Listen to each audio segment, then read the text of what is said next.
The Willow, Chapter 5. It was my firm intention to lie awake all night and watch, but the exhaustion of nerves and body decreed otherwise, and sleep, after a while, came over me with a welcome blanket of oblivion. The fact that my companion also slept quickened its approach. At first he fidgeted and constantly sat up, asking me if I heard this or heard that. He tossed about on his cork mattress, and said the tent was moving, and the river had risen over the point of the island. But each time I went out to look, I returned with the report that all was well. Finally he grew calm and lay still. At length his breathing became regular, and I heard the unmistakable sounds of snoring. The first and only time in my life when snoring has been a welcome and calming influence. This, I remember, was the last thought in my mind before dozing off. A difficulty in breathing woke me, and I found the blanket over my face, but something else besides the blanket was pressing upon me. My first thought was that my companion had rolled off his mattress onto my own in his sleep, and I called to him and sat up. At that same moment, it came to me, the tent was surrounded. The sound of multitudinous soft pattering was again audible outside, filling the night with horror. I called again to him, louder than before. He did not answer, but I missed the sound of his snoring, and noticed that the flap of the tent door was down. This was the unpardonable sin. I crawled out in the darkness to hook it back securely, and it was then for the first time I realized positively the Swede was not there. He was gone. I dashed out in a mad run, seized by a dreadful agitation, and the moment I was out I plunged into a sort of torrent of humming that surrounded me completely and came out of every quarter of the heavens at once. It was that same familiar humming, gone mad. A swarm of great invisible bees might have been about me in the air. The sound seemed to thicken the very atmosphere. I felt that my lungs worked with difficulty. But my friend was in danger. I could not hesitate. The dawn was just about to break. A faint whitish light spread upwards over the clouds from a thin strip of clear horizon. No wind stirred. I could just make out the bushes and rivers beyond, and the pale, sandy patches. In my excitement I ran frantically to and fro about the island, calling him by name, shouting at the top of my voice the first words that came into my head.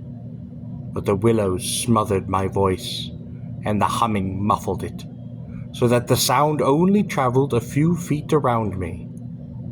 I plunged among the bushes, tripping headlong, tumbling over roots, scraping my face as I tore this way and that among the preventing branches. Then quite unexpectedly, I came out upon the island's point, and saw a dark figure outlined between the water and the sky.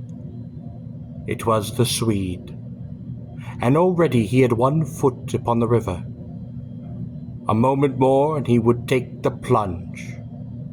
I threw myself upon him, flinging my arms about his waist and dragging him shoreward with all my strength.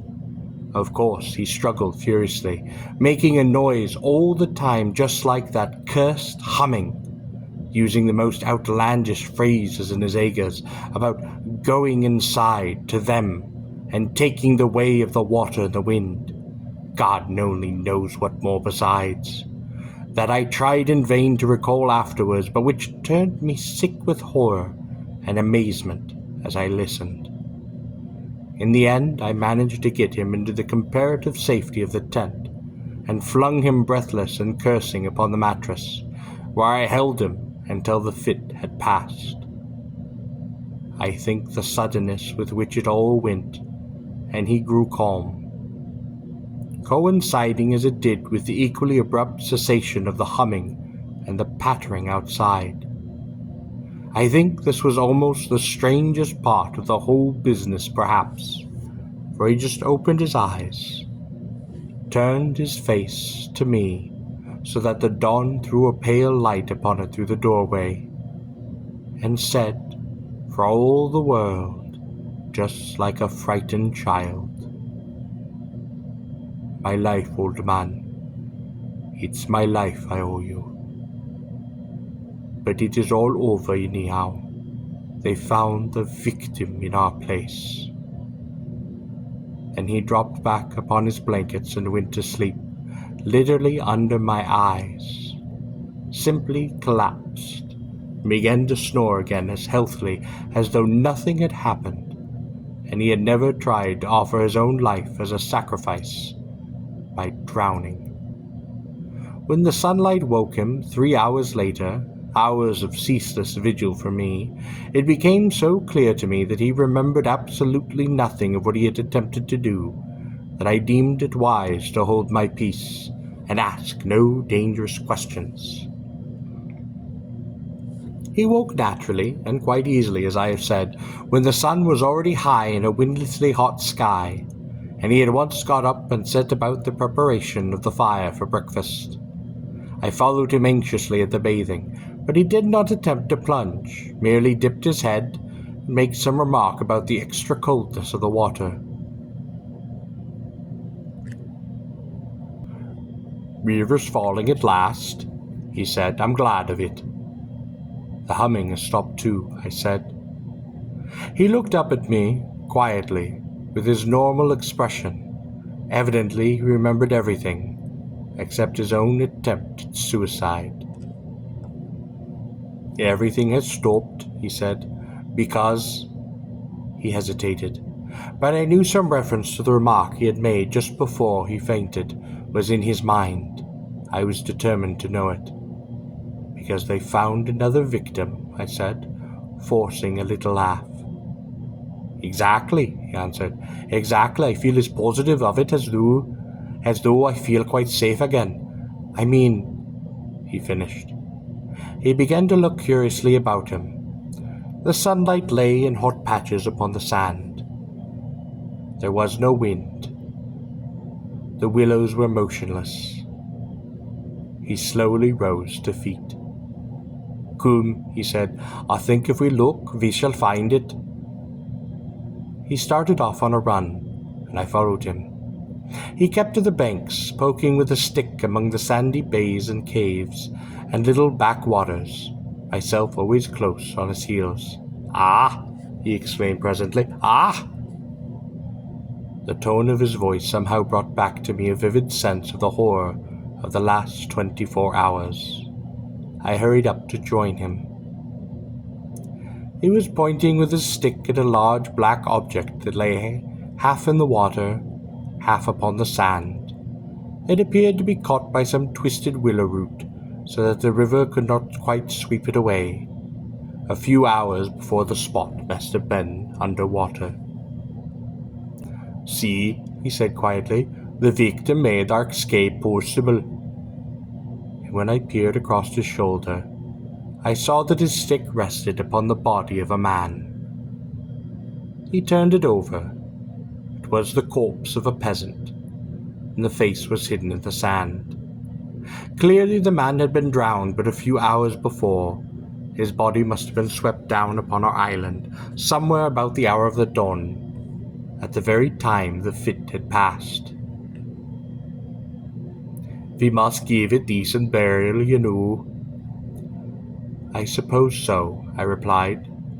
I shuddered a little in spite of myself, for there was something about the appearance of that poor drowned man that turned me cold.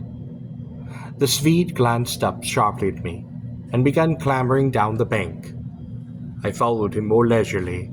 The current, I noticed, had torn away much of the clothing from the body, so that the neck and part of the chest lay bare. Halfway down the bank my companion suddenly stopped, holding up his hand in warning, but either my foot slipped or I had gained too much momentum to bring myself quickly to a halt, for I bumped into him and set him forward with a sort of leap to save himself. We tumbled together onto the hard sand, so our feet splashed into the water, and before anything could be done, we had collided a little heavily against the corpse. The Swede uttered a sharp cry, and I sprang back as if I had been shot. At the moment we touched the body, there arose from its surface the loud sound of humming.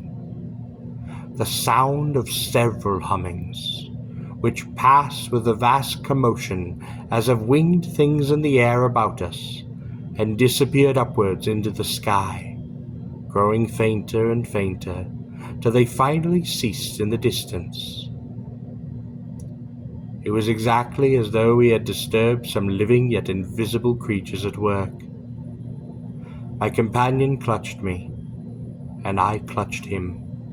But before either of us had time to properly recover from the unexpected shock, we saw that a movement of the current was turning the corpse round, so that it became released from the grip of the willow roots. A moment it had turned completely over, the dead face uppermost, staring towards the sky.